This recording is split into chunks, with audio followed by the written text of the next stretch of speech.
Let's move to the lightning round. And if you don't like a question, we can move on. But I'll just fire a few questions at you. Your first reaction, quick answer, quick question. How does that sound? Sure, let's do it. All right. So this may not be quite as quick, but what's a training method that you really like that other coaches might not like? Training method that I really like that other coaches might not like.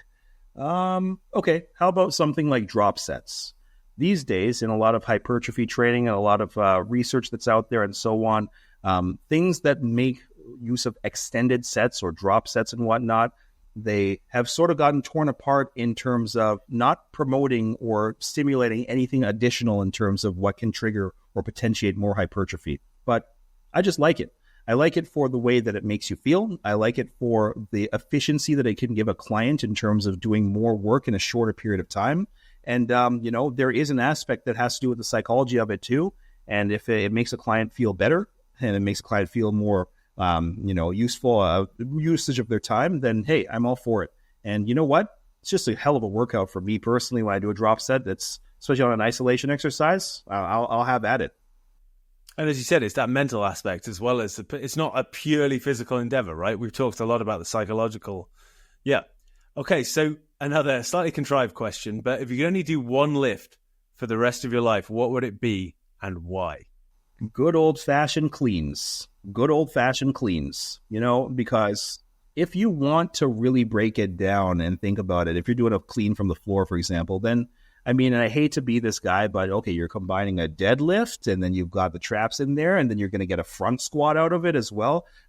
You're kind of covering a lot of bases in one shot. Plus, it's a great power movement, just a great explosive movement. It's one of the most athletic movements in the gym. You can't go wrong. And, I have a long history with Olympic lift variations because of track training from way back as a late teenager and onwards. And so I just love the movement, whether it's a hang power clean, whether it's a full clean, whether it's a clean from the floor or from a pocket position, whatever. I love that racking the bar right there and getting down. It feels fantastic.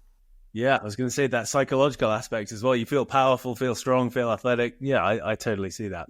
So training partners, if you could train with any strength athlete, past or present, who would it be? Does it have to be a strength athlete or could it be just somebody who's just jacked or whatever? Whoever you want. Whoever you want. The Rock. Okay.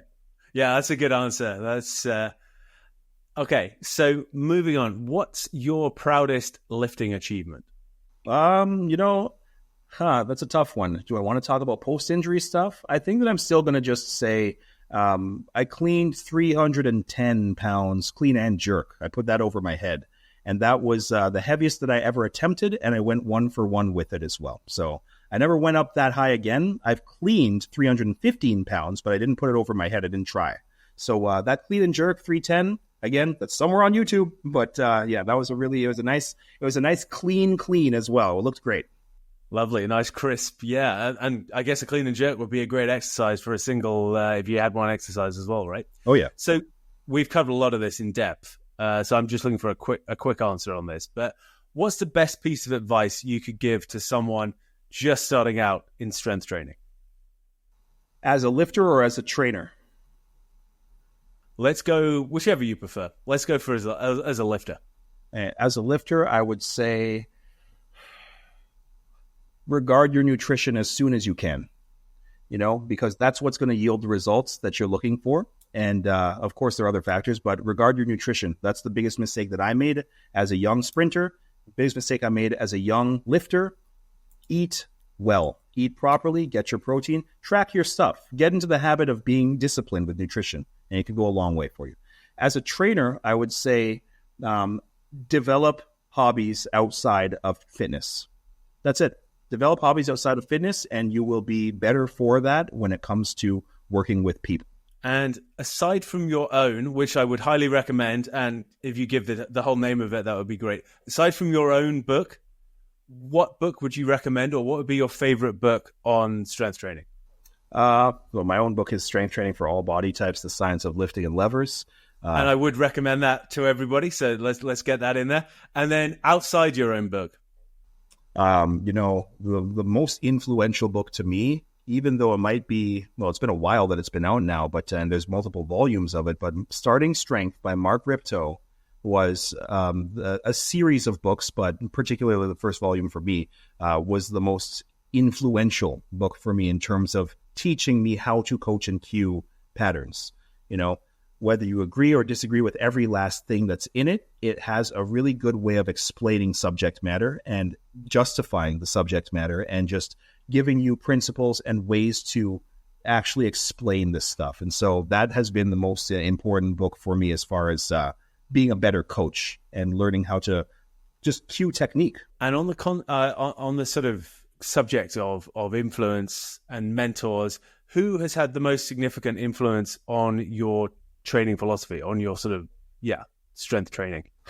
That's a tough one as well, because honestly, like I have such a long list of people that I've kind of picked and learned from over the years. So I can't give an answer of just one person. I really can't, but I can give you a short list, and that would include, well, let me put it this way. The first individual person that I ever actually logged onto their website and looked at their stuff and said, okay, I like this. Because I was told three people. I was told bodybuilding.com. I was told tnation.com when I was like 20 years old. And then I was told one particular person's website, and that was Joe DeFranco. So Joe DeFranco is probably the name that I'm going to choose because he came first in terms of, and I even copied a lot of stuff from his website to put on my first ever website too. He had this montage of a trailer of him training a bunch of people, and I copied and ripped that style. I put the rock music behind it and stuff like that. So I did the same thing. So that's going to be my answer. I'm going to say Joe DeFranco is going to be the most influential because he was the OG for me in my career, particularly. Yeah, I've interviewed Joe, and he's a great guy, and he had a big influence on me too. So shout out to Joe. Last couple.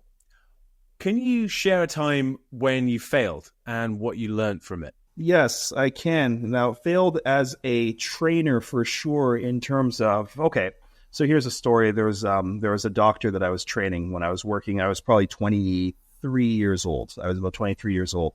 And, this was me displaying a bad understanding of realizing that I wasn't meeting a client where they were at and intersecting their wants with their needs. So I was all about their needs and I wasn't focused on their wants. So this doctor, he was in middle age. He was a little bit above middle age. He was in his 50s.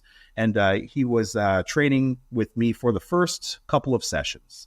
And this is a guy who, if needed, I could give him a push if I really I know I could.